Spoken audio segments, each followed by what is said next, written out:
Telugu news ప్రేక్షకులకు నమస్కారం. నేను షణ్ముగరావు. మనం ఇప్పుడు పలాస నియోజకవర్గం పరిధి వజ్రపుకొత్తూరు మండలంలో ఉన్నాం. జిల్లా పరిషత్ చైర్పర్సన్ ప్రతినిధి, వైఎస్ఆర్ కాంగ్రెస్ పార్టీ సీనియర్ నాయకుడు, యాదవ సంఘంలో పెద్ద నాయకుడు పాలెం శ్రీనివాస్ గారితో ఉన్నాం. నమస్తే సార్.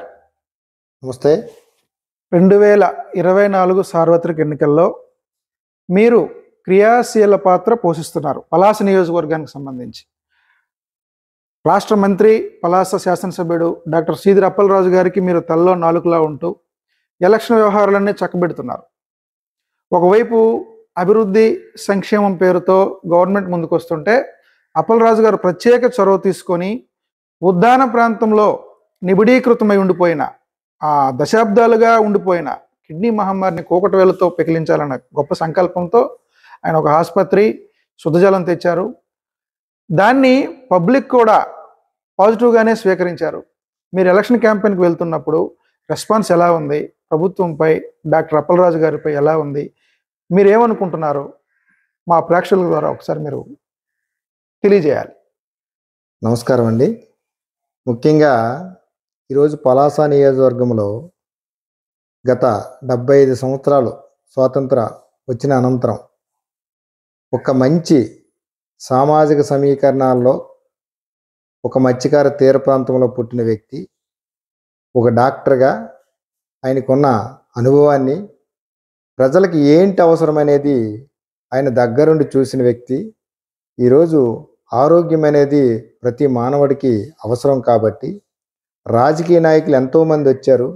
నేను 25 సంవత్సరాల నుంచి రాజకీయాల్లో ఉన్నాను. క్రియాశీలకంగా ఉన్నప్పటికి కూడా డాక్టర్ అప్పలరాజు గారు వచ్చిన తర్వాత దగ్గరుండి చూసిన ఆయన తాలూగా ఆలోచన విధానం ఒకసారి పరిశీలన చేస్తే పేదవాడికి, మధ్యతరగతి వాడికి, ప్రతి ఒక్కడికి వైద్యం మీద ఎక్కువ అవసరం ఉంది. ఈ ప్రాంతంలో గత దశాబ్దాల కాలం నుంచి కూడా కిడ్నీ మహమ్మారి కొన్ని వేల కుటుంబాలు రోడ్డున పడ్డాయి. అలాంటి సందర్భాలు ఎన్నో సందర్భాల్లో కూడా ఈ సమస్య ఎన్నో ప్రభుత్వాల ముందు పెట్టినప్పుడు కూడా దాని మీద ఏ ప్రభుత్వం కూడా దృష్టి పెట్టలేదు. ప్రీతం ముఖ్యమంత్రి జగన్మోహన్ రెడ్డి గారు ప్రతిపక్ష నాయకుడిగా ఈ ప్రాంతంలో పాదయాత్ర చేసేటప్పుడు ఆ రోజు ఆయన ఈ తీర ప్రాంతం మొత్తం కూడా వెంబడి ఇచ్చాపురం వరకు పాదయాత్ర చేసేటప్పుడు ముఖ్యంగా కిడ్నీ వ్యాధుల మీద ఆయన దృష్టి పెట్టడం జరిగింది. ఆ సందర్భంలో డాక్టర్ అప్పలరాజు గారు కూడా ఆ రోజు పార్టీలో చేరడం, సమన్వయకర్తగా ఆయనకు ప్రకటించడం, ముఖ్యంగా ఈ తీర ప్రాంతం తాలుగా భౌగోళిక పరిస్థితులన్నీ కూడా జగన్మోహన్ రెడ్డి గారికి చెప్పడం, ఆ రోజు కవిటి మండలం జగత్లో పబ్లిక్ మీటింగ్ కూడా కిడ్నీ వ్యాధిగ్రస్తులతో ముఖాముఖి ఒక వేదిక ఏర్పాటు చేసి ఆ రోజు ప్రత్యక్షంగా మాట్లాడడం, ఇచ్చాపురం నుంచి ఈ పలాస నియోజకవర్గం తీర ప్రాంతంలో ఉన్న వేల మంది కిడ్నీ వ్యాధులతో చనిపోతున్నారు, అసలు దీనికి మూలాలు ఏంటనేది ఒకసారి మనం గ్రహించాలి అనేది, ఆయన ఈ విషయాన్ని పూర్తిగా అవగాహన చేసుకోవాలి అనేది ఆ రోజు ప్రతిపక్ష నాయకుడిగా ఆయన ఒకసారి తెలుసుకొని, ఆయన ముఖ్యమంత్రి అయినంటనే ఈ ప్రాంతానికి నేను ఖచ్చితంగా చేయవలసిన ఈ కిడ్నీ వ్యాధుల తాలూకా నిర్మూలన చేయాలి అనేది ఆలోచనతో ఆ రోజు డాక్టర్ అప్పలరాజు గారు ఇచ్చిన నివేదిక ప్రకారంగా ఆయన ముఖ్యమంత్రి అయ్యి ఈయన ఎమ్మెల్యే అయిన వెంటనే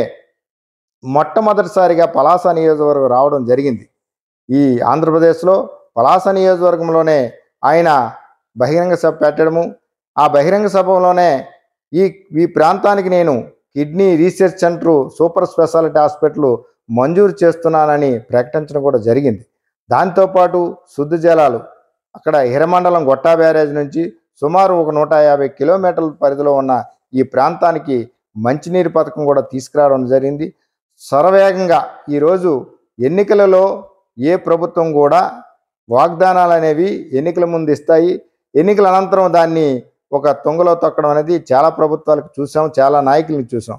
కానీ ఈరోజు జగన్మోహన్ రెడ్డి గారు ముఖ్యమంత్రి ఆయన ఇచ్చిన ప్రకటన ప్రత్యక్షంగా ప్రజలకి అంకితం చేసి మళ్ళీ ఎన్నికలకు రావడం జరిగింది. ఆ అవకాశం మన ప్రజలకు అంకితం చేయడం జరిగింది. ఈరోజు ముఖ్యంగా డాక్టర్ సీదిరి అప్పలరాజు గారు వైద్యుడిగా ఆయనకున్న సామాజిక సమీకరణాల్లో మత్స్యకార తీర ప్రాంతంలో ఉన్న పరిస్థితి, భౌగోళిక పరిస్థితులు తెలుసుకున్న వ్యక్తిగా ఈరోజు పబ్లిక్కి మంచి న్యాయం చేయడం జరిగింది. ఈరోజు కిడ్నీ హాస్పిటల్ కానీ, అలాగే కిడ్నీ వ్యాధిగ్రస్తులకు 10,000 రూపాయల పెన్షన్ ఈరోజు మనం ఇస్తున్నాం. అది జగన్మోహన్ రెడ్డి గారు దృష్టిలో పెట్టిన వెంటనే ఈరోజు తీర ప్రాంతంలో ఉన్న కిడ్నీ వ్యాధిగ్రస్తులందరూ కూడా ఎందుకు ఇంకా బ్రతుకున్నాము, ఇంకా మాకు ఎందుకు ఈ దేవుడు తీసుకెళ్లడం లేదని ఒక శోభతో ఉన్న పరిస్థితుల్లో ఈరోజు ఆ వ్యాధిగ్రస్తుడు కూడా నేను ఇంకా బతకాలి, నా కుటుంబానికి నేను ఇంకా ఆదుకోవాలి అనే ఒక భరోసా కల్పించిన నాయకుడు ప్రీతం ముఖ్యమంత్రి జగన్మోహన్ రెడ్డి గారు అయితే దీనికి ఆజ్యం పోసింది మన ప్రీతమ నాయకులు డాక్టర్ సీదిరి అప్పలరాజు గారు. డాక్టర్ సీదిరి అప్పలరాజు గారు ఇది ఒకటే కాదు, అభివృద్ధి కార్యక్రమాలు అయితే తీర ప్రాంతమే కాదు, ఇకపోతే పల్ల ప్రాంతము, ఇలాగ గిరిజన ప్రాంతాలు కూడా ఉన్నాయి మాకు.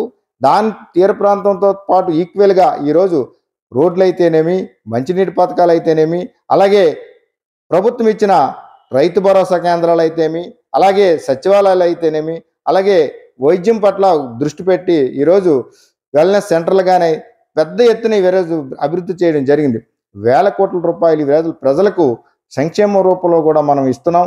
ఈరోజు జగన్మోహన్ రెడ్డి గారు ప్రతి పేదోడు ధైర్యంగా బతుకుతా తలెత్తుకునే విధంగా ఈరోజు ప్రభుత్వం వాళ్ళకి చేయూత కల్పించడం జరిగింది. అన్ని పథకాలు ఇంటికి చేరుతున్నాయి. అలాగే సచివాలయాల ద్వారా వాలంటరీ వ్యవస్థ తీసుకొచ్చి ప్రతి పేదవాడికి కూడా ఎవడ అర్హత ఉంటే చాలు, మీరు ఏ పార్టీ కానీ ఏ వ్యక్తి ఎవరిని కూడా ఇక్కడ తారతమ్య భేదాలు లేకుండా ఈ రోజు ఇవ్వడం జరిగింది. ఇలాంటి ప్రభుత్వం గతంలో ఎప్పుడూ చూడలేని ఆ రోజు రాజశేఖర రెడ్డికి చూసాం. మళ్ళీ ఈరోజు అదే విధంగా ఆ రామరాజ్యం అనేది జగన్మోహన్ రెడ్డి గారి ద్వారా చూస్తున్నాం అనేది ప్రజల్లో ఒక రకమైన ఉత్తేజంతో ఓట్లు వేయాలని ఉద్రేకంతో ఉన్నారు. రానున్న ఎన్నికల్లో 2024 ఎన్నికల్లో పెద్ద ఎత్తున వజ్రపుకొత్తూరు మండలం కానీ, అలాగే పలాస నియోజకవర్గం 3 మండలాలు మున్సిపాలిటీలో కానీ అత్యధిక మెజార్టీతో డాక్టర్ సీదిరి అప్పలరాజు గారు గెలుస్తున్నారు.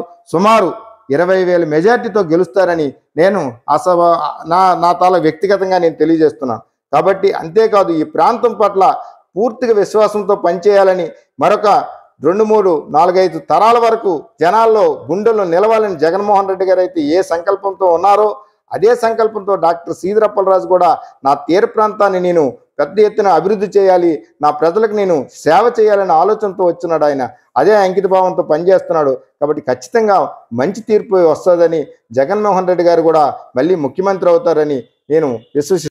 ఈ ఎన్నికలు అనేది మీ ఛానల్ జగతి తెలుగు న్యూస్ వారికి ప్రత్యేకమైన ధన్యవాదాలు. నాకు ఈ అవకాశం కల్పించినందుకు ప్రజలందరికీ ముఖ్యంగా మేము తెలియజేసుకుంది ఏంటంటే, ఇంత పెద్ద ఎత్తున సంక్షేమాలు అభివృద్ధి చేసిన ప్రభుత్వానికి మీరు సహకరించాలని, ప్రతి ఒక్క మధ్యతరగతి పేద కుటుంబాలకి మంచి చేసిన ప్రభుత్వం జగన్మోహన్ రెడ్డి గారి ప్రభుత్వం. కాబట్టి ఈ జిల్లాలో కానీ, ఈ నియోజకవర్గంలో కానీ, ఈ రాష్ట్రంలో కానీ పెద్ద ఎత్తున మీరు ఓట్లేసి గెలిపిస్తారని మేము హృదయపూర్వకంగా తెలియజేసుకుంటూ మరొకసారి జగతి తెలుగు న్యూస్కి మరొకసారి ధన్యవాదాలు తెలియజేసుకుంటాం.